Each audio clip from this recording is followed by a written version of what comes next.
Oh, and another goal for Super Eagles. This is Premier Sports Center. I need it anywhere, take it anywhere. Don't forget to subscribe. Remember to click that subscription button.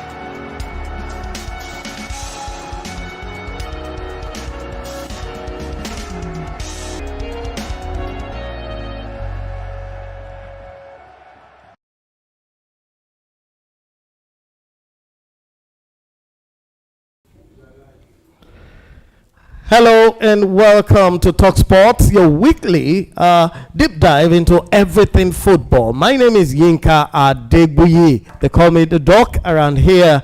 And tactically, we're going to talk about masterclass analysis tonight about the world of football and about the occurrences happening there. I'm going to be your host for tonight's Talk Sport edition from Premier Sports Fan Center. And with me tonight in the studio, I have Polo right here. Polo, you're welcome. Yeah, thanks for having me. So excited to be back. Always feel very happy whenever I'm here for the Talk Sports show. So I can't wait for it to kick off. And also we have Yemite here, right here. Yemite, welcome to the show. Yeah, thank you for having me. So good to be back after what has transpired in the world of football for some days now. Right, so we jump straight and we unpack the world of football. Straight on, we're looking at leadership pressure. This week we're looking at shocking defeats. We're looking at transfer debate, and we're looking at some of the major storylines in the world of football, from Liverpool's bounce back to Bayern's dominance and to the forthcoming El Clasico. Wow, it's going to be a wonderful show tonight, and we're going to jump right in. First of all, we're looking at leadership and locker room power right inside the dressing room of Liverpool. We're looking at some of the things that happened in recent times. After 4 straight losses, Liverpool's captain Virgil van Dijk called a players-only meeting, and the Reds responded in a massive 5-1 victory in Champions League, and a kind of behind-the-scenes leadership moment that fans love to dissect. So we're looking here, right here, at what happened at Anfield dressing room. Was Van Dijk's leadership moment a turning point, or was it just a short-term spark, Apollo? Well, it could be both, because if you ask me, when you see teams losing 4, 5, 6 games, you see that some players take the responsibility among themselves to organize a meeting between the players to decide if we want to continue to play for this manager or just because even what's his name, one of the ex player, and I'm trying to remember him, accused recently, Nottingham Forest player of concluding between themselves, to make sure that they sack the coach. Yeah, the manager. So if you ask me about Liverpool, I think it's the responsibility of Virgil van Dijk as the captain, the leader in the team, and one of the oldest players in that team also, to organize the players and say, "Do what's going on? We cannot continue to lose. 4 games in a row, not our standard. Right. So not a standard, and that worked, that sparked the engine, and guys went romping in Champions League. So Mike, how important are these closed door moments to the team chemistry and mental reset? Oh man, this is done. So looking at it, I think with the trajectory of things, with the flow is going down there, I just feel that over time, because you can't just take one game to really reflect on what is going down, but let's give them time. Right. So to you, these moments are not very important to reset? We're talking of mental resets and chemistry. Mental reset and chemistry, I think, on the Liverpool matter. Not particularly. All this one time, all these closed door meetings with captains, how effective are they to the psyche of the players? I think they do it all the time, most times, especially when things are not going well. It's one of the things that has to do with the leadership role and experience. So there are times whereby the experienced players actually call on the younger ones that are coming up, and they try to sit and talk, and Van Dijk really has done uh, through that line, and it can only speak like this because Liverpool won.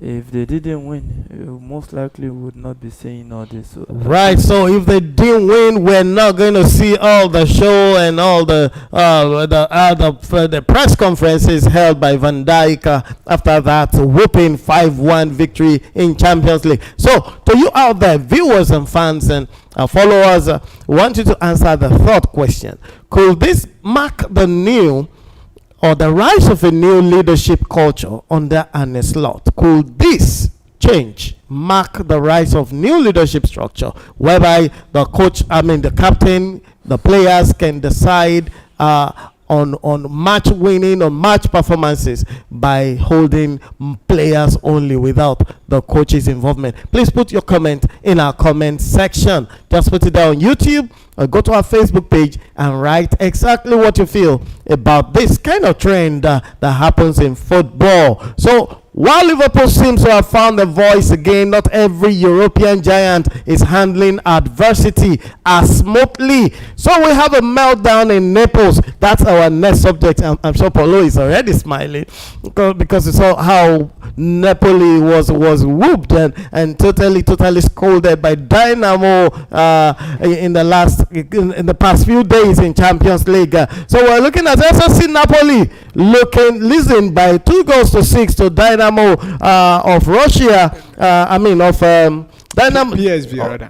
PSV Eindhoven. PSV Eindhoven. Pardon me. So pardon me for that error. PSV Eindhoven whooping Napoli 6-2, and we saw how Conte came out firing on all throttles after that shocking defeat. Conte decided he was going to use the whip.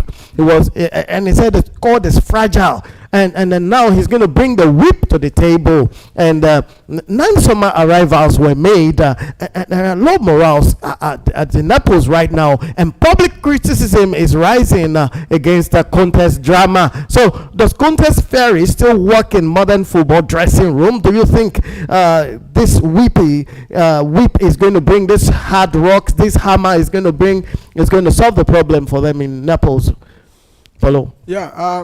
Well, I think before the Champions League game, they lost also against Torino. After that loss, you could see that fans started feeling grumpy, and now you go away to the Dutch champion, you as the Italian champion, going there to embarrass they not only embarrass the whole of Napoli, the whole of Azuris, Italy as a whole, because you the champion of Italy being whooped by a team that is not even among the top 5 leagues. They are not even top 10 in rating in Europe. So and for Napoli, 6-2 is too much for the fans to take. But at the same time, I think whatever Antonio Conte has been doing at Napoli, I think it has worked. But fans, they don't like to lose. They don't want to lose at all. And at the same time, one thing we should factor in is that though I've noticed it, I think it's a trend. Anybody that wins the Scudetto, that's the Serie A. The following season they turn to another team, losing games here and there, and I think that's the same thing that is worrying Napoli at the moment now. Right. So Paulo thinks Napoli is just following the trend in the Italia Serie A. And now we're taking our second question here. Napoli issues, are they tactical, are they psychological, or simply a case of poor recruitment?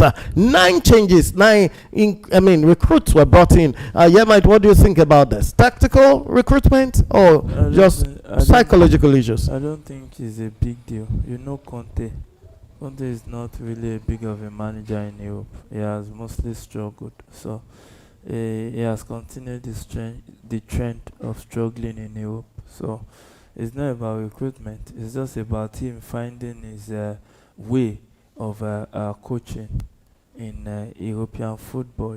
Domestic football is different from European football. So I think that he needs to upgrade whatever he does in Europe rather than the way he did it in Syria. I think that he needs to improve. He has a big squad, a large squad. Napoli shouldn't be humiliated like that. The fans have every right to complain. And you see the Champions League, if you don't run fast early, you might not meet up with the rest of the teams. Absolutely. So if you don't get up early and run quickly, you might just miss out and be placed in the wrong hands for the playoffs or second round in Champions League. So how much time do we give Conte really here? How much time does Conte really need to steady this ship? Paulo? Well, I think they need to give him time. If you look at it in Europe, they I think they've won one and drawn. Is it drawn one and lose And lost one woefully. So yeah, Woefully. but in the league also, I think they've only lost only one or two. I'm not sure about the league, but I don't think they are doing too bad domestically, in the league, and even in Europe also, I don't think they are they are doing too bad. If they can make the top 8, they can still qualify for the playoffs in the Champions League. But I know the reason why all these conversations are coming is because one, they lose back to back, and secondly, the second loss was in fact more than if there's any word other than embarrassment, I would definitely. So that is the reason why we are all talking about it. So we just need to hold on and see the next 4, 5, 6 game if there's improvement or not. Right, so we give him a little more time, 4, 5, 6 games. Let's see how he takes the woeful loss right there in Netherlands. And while we're there, we're looking at talking about clubs wrestling with expectations. And we're talking about Manchester United, and somebody laughs. Manchester United name always pops up here, and under United here we have Joshua Zirkzee's saga. Joshua Zirkzee is set to leave United. Report suggests that Joshua could be leaving in January. A big talking point for fans questioning United's transfer planning and strategy. And now we're looking at these key issues. Should United cut their losses or double down on developing Zirkzee? Should they just let him go or still spend more money developing? Yeah, Mike. Yeah, I think with where Manchester United is at, they really need to develop, and the fact that Zirkzee is one of those guys that looks more like a shining light at some point, and now looking like the number of minutes is slowing down. I think that it's not something I feel that should be decided now. I think over time, there's still a long season. So you think they should develop him? They shouldn't allow him to go yet? As far as I'm concerned, this discussion is too early. It's too early in the season to have this discussion. Right. So, what does it say about the long-term project under the current management? Because the player is agitating. He wants to leave, likely in January. So, what does it say about their management, the player development? Well, first of all, I think Joshua Zirkzee was among those names, rumored to be leaving Manchester United, either permanently or on loan. That was during the last summer transfer window. But at the end of the day, he was still at Manchester United. Like Yema said, I think it's too early. He just joined them, I think, last season. It's not even up to a year. And I think, I think what affected him is probably the playing style, of the manager, and because you look at how not only him, there are other players, but this season he hasn't had really, much enough of time, playing time. But that's why you talk about, Manchester United recruitment, and I want to believe if he's one of the players brought in by the manager now, Amorim, I don't think this conversation would be there. He would have been playing. So, when you have a new manager or you have a manager, and they seem to favor their own players. The ones he bring in and the ones that so that's just the issue. But I think Manchester United recruitment at the moment, to be honest, I'm not really convinced about their recruitment at the moment. Right. So, we're not convinced. Paulo is not convinced about the recruitment happening at Man United. I think one of the major challenges they've had is the changing coaches too frequently. As the coaches change, the players get favored less here and there. So Yama, do you think they should focus more on signing marquee players, or they should develop the ones they have? I don't think Man U's problem is about signing. I think they need to go to the foundation and set a proper structure. And when you want to rebuild a structure, you have to demolish the ones you have and start from the scratch. I think they need to go back to the roots and set a proper way they want to play. When Liverpool embarked on this journey, It started with Jurgen Klopp. First 2 seasons, they were not really the best until they started building on building on building. They now have a proper way of playing where Arne Slot has now taken them to another level. If you look at Man City, Roberto Mancini started with this free-flowing football up front. Pellegrini came, then Guardiola took it to the next level. So I think what Man U need is to demolish whatever it is they have, and I think they have the right manager to do that. I think they need to support him because a lot of Man U players, they are not really used to this new invention in football whereby play from the back, not really comfortable with it. And so I think that the structure is really the issue, not about changing managers. It's about the structure and the mentality. So they should retain these players and try to build a structure Not retain, some and will develop go. them. When you look at a structure, No, we're talking of whether they should keep buying marquee players or That's what- develop the what ones I'm they already saying have. what I'm saying is, the questions will answer itself when you have a structure. For Exactly. instance, So what in an you're organization- saying, if I get it in summary, is that they should just focus on working on the structure. They have enough players. Then the players that don't fit into that structure will leave. The players that can fit in will stay. Look at Man City model. When Guardiola came, the players that could not fit in, some fit in. He met De Bruyne, he fit in. He met Silva, he fit in. He also met Iheanacho, he had to go.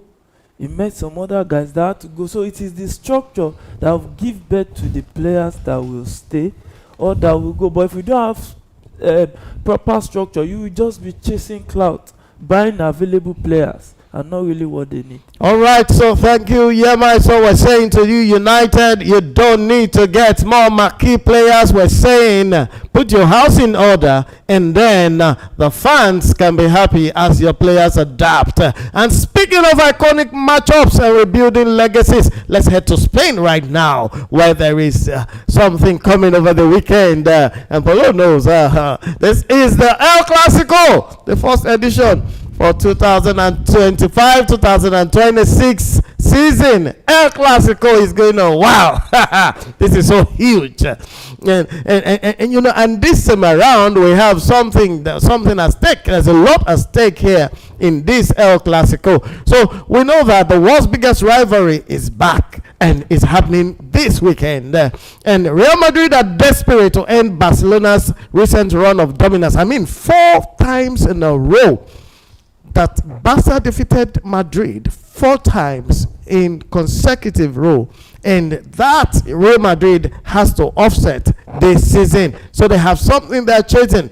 The tactical and the emotional stakes couldn't be higher than this ever. So here we go. Poloski, has Barcelona's youth-driven approach given them a psychological edge over Madrid? I don't think so. I don't think so. You look at Barcelona, for a very long time, they like to integrate, the young ones into the team, and at the moment it looks like they have a lot of young, players presently now than the older ones, and they keep on gelling among them. And you look at those those players, they all, most of them, I think about let's say 85 to 90% of them comes from the club's academy. Yeah. So they know, like what Yema was talking earlier about the structure. So they knows everything about the structure, how the team, The philosophy. the philosophy, how the club wants to play, The culture. yeah, the culture. But if you ask me if it has given edge over Real Madrid, but I don't think so, because Madrid also, they are a team that always they prefer bringing on the Galacticos from different clubs across Europe or around the world also. But if you ask me, if you say given over, the edge over Real Madrid, I don't think so. Okay, so you might hear, what tactical adjustments could Madrid make to reclaim control? Yeah, I think that Madrid is still trying to really understand how the coach wants them to play. But in the process, they are grinding out results in the process. But I think this El Clasico will be the first real, after the Atletico Madrid game, I think El Clasico will be the real solid test for Xabi Alonso. And we saw how Hansi Flick really demolished whatever it is Real Madrid had going on last season. So, and these games, El Clasico can be title deciders, and it can really, really shape a direction to how your season will go. So, I think that is a game with a lot of question marks. And I think that a lot of the questions will be answered on the field of play. Right, and this weekend we know Hansi Flick is on a red card and is on suspension. Is not going to feature in this game from the dugout. He's going to be on suspension. And could this be the season where the balance of Spanish power shifts again, or we're going to have a balance in the season? Can we expect a balance like we used to, like, one win, two draws, or two win, one draw, one loss, etc., etc.? You mean the El Clasicos? Or is it going to be in one direction again? We can't really say now. I think whoever draws the first blood as the upper hand, like last season, Barcelona defeated Real Madrid 4 times in a row. This season, it might be Real Madrid who might take, or defeat them also. But I think this time around, Real Madrid, we don't want to continue on that losing trend, and we want to give their best. At the same time, Barcelona also, and recently Barcelona players are like Lamine Yamal back from injury, so I think it's going to be a very difficult one. But to be honest, I can't really call it at the moment who is going to take the day. But whoever takes the day, come this weekend, have the upper hand going forward. Okay, so whoever takes the day for the first time has the upper hand. That's what our analyst from the studio here, Paulowski, believes for this particular one. But I still have a question here for Yemite, and it's very simple, because this is going to be, you suggested that this might be a title decider from this point, and we're just at match day 9 or 10, and we're looking at title decider here. And so I'm taking it from this angle. Do you think that the likes of Mbappe and the likes of Lamine Yamal will have dominance in this kind of game? Can they actually come and exercise their prowess in this edition of El Clasico? Yeah, for you to properly announce your presence in clubs like Barcelona and Real Madrid, you have to show up at their Clasico.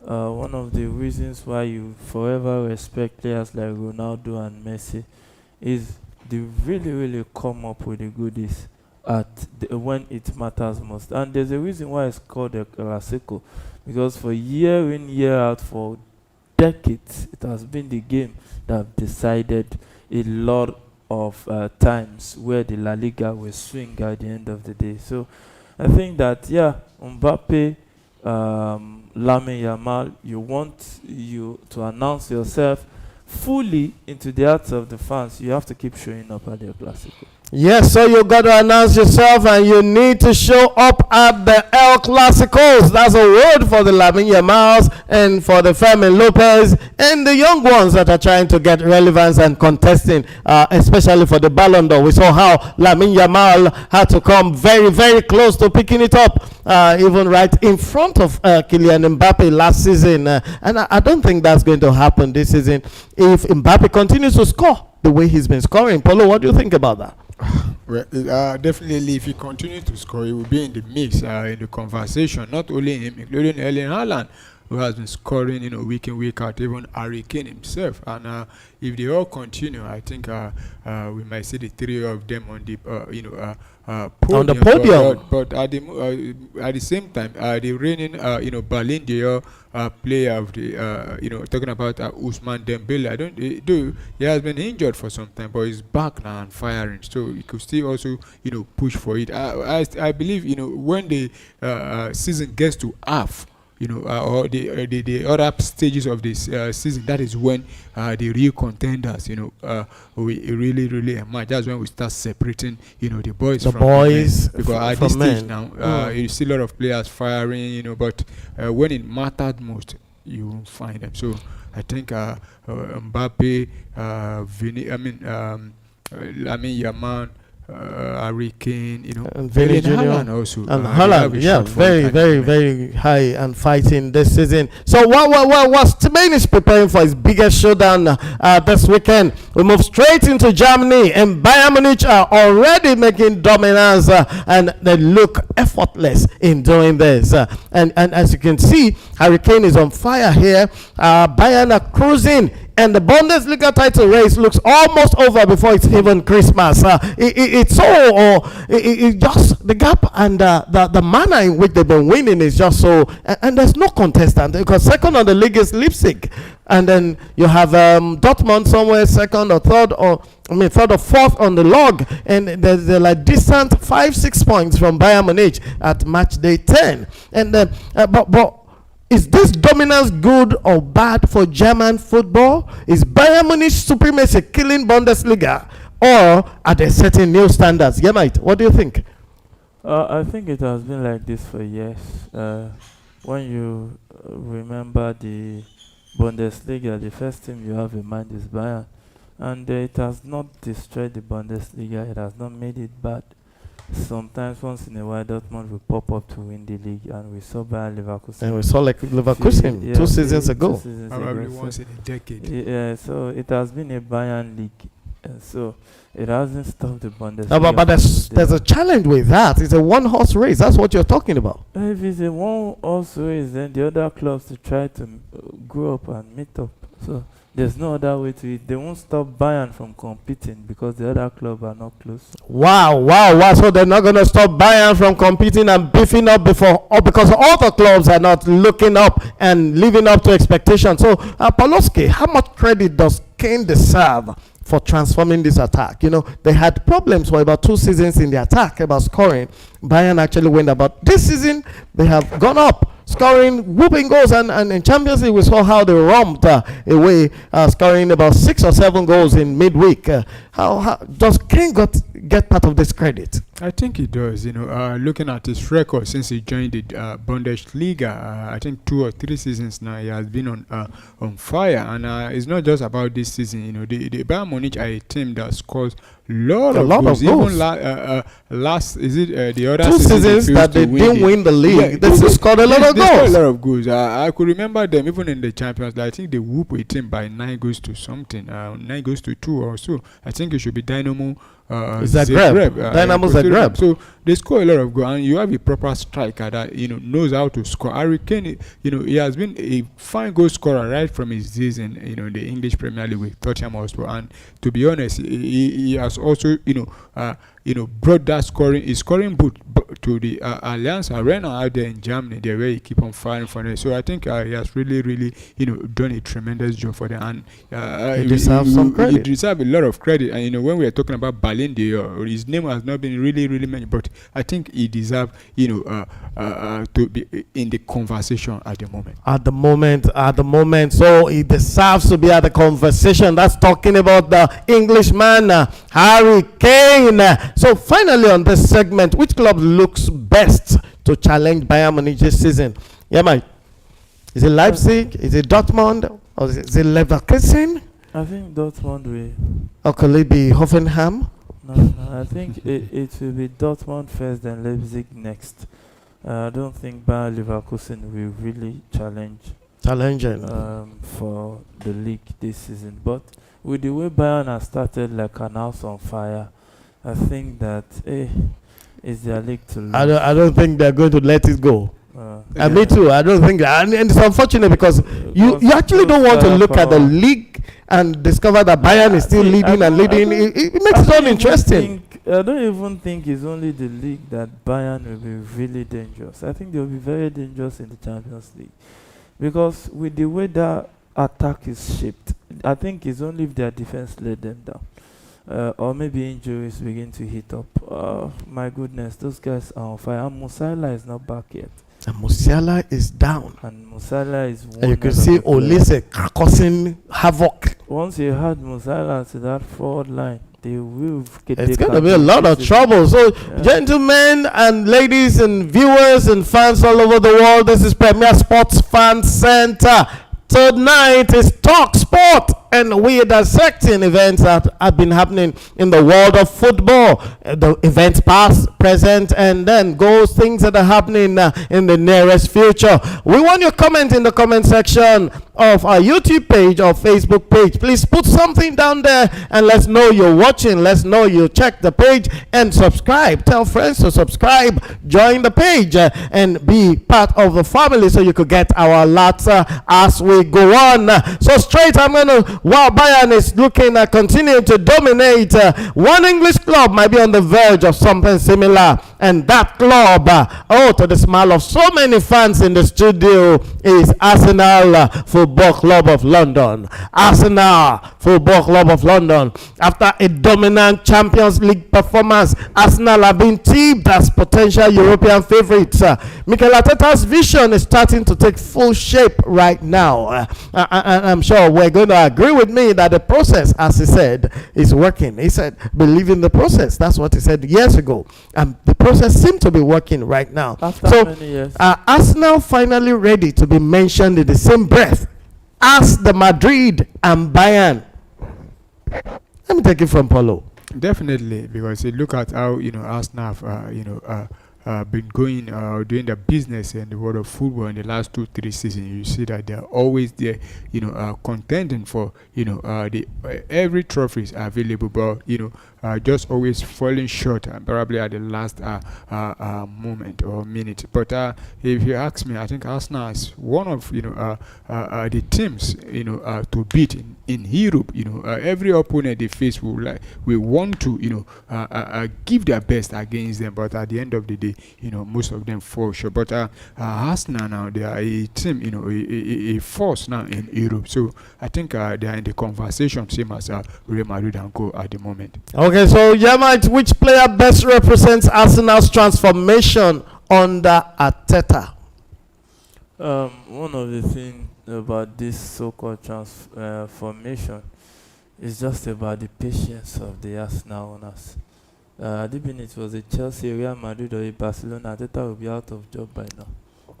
Which players best represent this transformation? I'm going there. The transformation that happened at Arsenal is not really about the players, it's about the Arteta. Because when he came, he started building. Yes, it's a slow start. They started really slow, but over time, he began to build. Then, because now, when you talk about one player, you leave the rest. You look at the relationship between Saliba and Gabriel, which has made the defense very uptight. If you remove one, the defense is not as tight as it is, so they work as a unit. That's why I'm asking now, which players best represent. You can't mention one. No, you can mention many players that represent is a transformation. Which players best represent? Because you have to talk about Saliba and Gabriel. Wonderful. And you have to talk about also, you can't move past what Thomas Partey did. Also, Declan Rice has come in to do. Then you can't just throw away the efforts of Odegaard. There are a lot of guys. You can't just mention one. Some are not even at the club any longer. So I think it is mainly the manager, not really. So now we know we're going to give the manager his credit, but we're talking of players now that represent his transformation. Yeah, and that's why we're focusing on the players. How about Saka? You didn't talk about Saka. Also Saka, I think I skipped that one. Bukayo Saka. You have to mention Saka. And you can't even undermine what Martinelli has also done. Martinelli has improved a lot. Begin to mention players. We are almost mentioning starting 11. Exactly. So we talked about Saliba and Gabriel. They made all the difference in the back line. And then you move to the midfield. You talked about Declan Rice right now. Thomas Partey played his best, a part before he left, before he parted. And then you talk about Declan Rice cooking and in the midfield. And then you move forward and you said, okay, Martinelli, Bukayo Saka, and Odegaard. That's wonderful. Like mentioning that the whole starting 11 are doing their job. What that tells us is, because you can't take away what Ramsdale did before David Raya came and continued on the trajectory. So if you begin to mention players, We Okay. mentioned the starting 11. So we're talking. You mentioned about 6 or 7 players that are so key to Arsenal right now and the transformation. So what it means is, can this consistency last across all competitions? Because we know Arsenal's problem has been picking, and then January, February they start raining. The drowsiness starts coming in, injuries come in, and then they start dropping points and give away. Do you think they can run the whole season this time around? I think so, because you look at how they've gone with the business. Do they have the depth? Yeah, the squad depth is there, because look at Arsenal now. There are about 3, 4, or 5 players out injured. On a normal, if it were to be probably last season or last 2 seasons, if you have those number of players out injured, I think you definitely have a problem, because you look at those players that are out injured. There are players that last 2 seasons or 3 seasons ago, they might all be starting, talking about Kai Havertz, talking about Gabriel Jesus, talking about the captain himself, Martin Odegaard, and there's also what's his name, Ben White, who is for the past 2 seasons now he has been out, but at the moment Arsenal are not missing most of those players, and if you add those additions now, if they are all fit, I think they'll be able to go for it.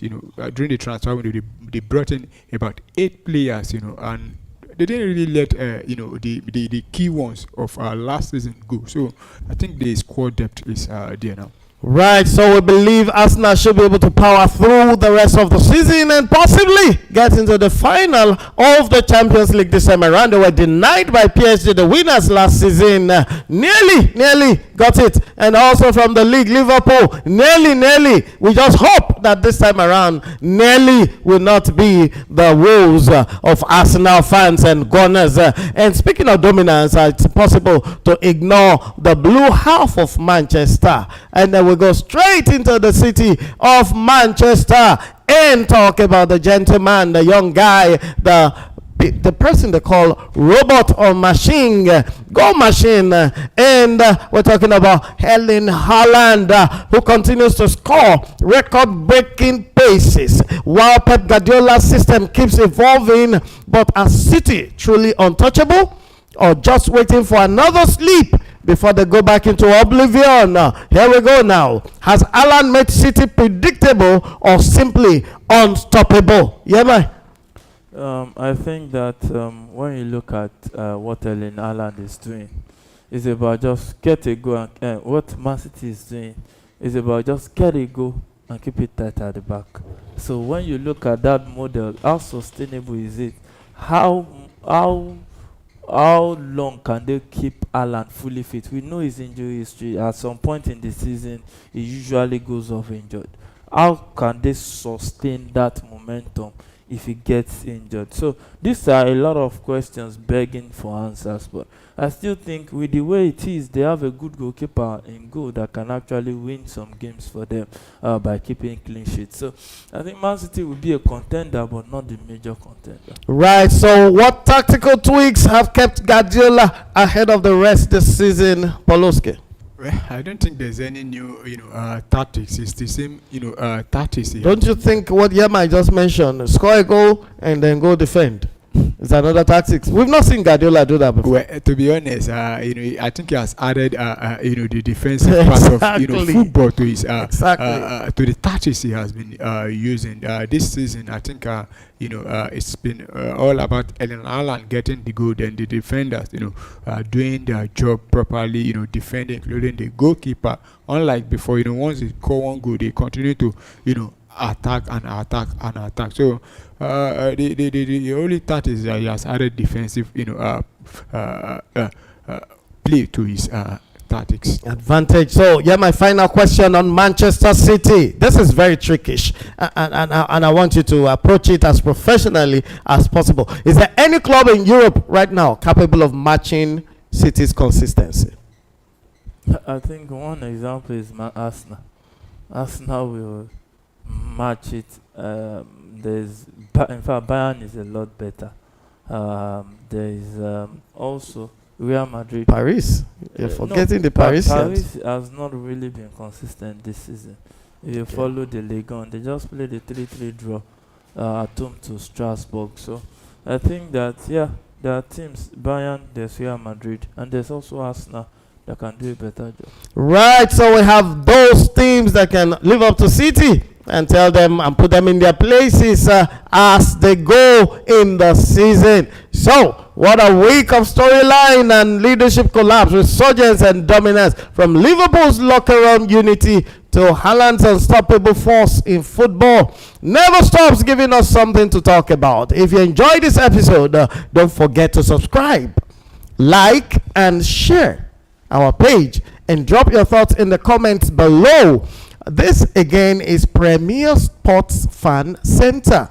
Premier Sports Fan Center is a watch-along television program, full football showing, and we talk along as you watch. You can get on the YouTube page. You can be part of it while we watch live, or you can be part of our Talk Sport where you drop your comments, and we'll take them up and read them out during our live shows. So we encourage you to be part of it in one way or the other. So like it, share, and subscribe, and drop your thoughts as well in the comment section. We want your engagement, and who impressed you most in the week. You can also put them there. This has been Talk Sport, where football meets real conversation. And from Yamite, it's a good night from here. Yeah, thanks for having me. So good to be here. Polo.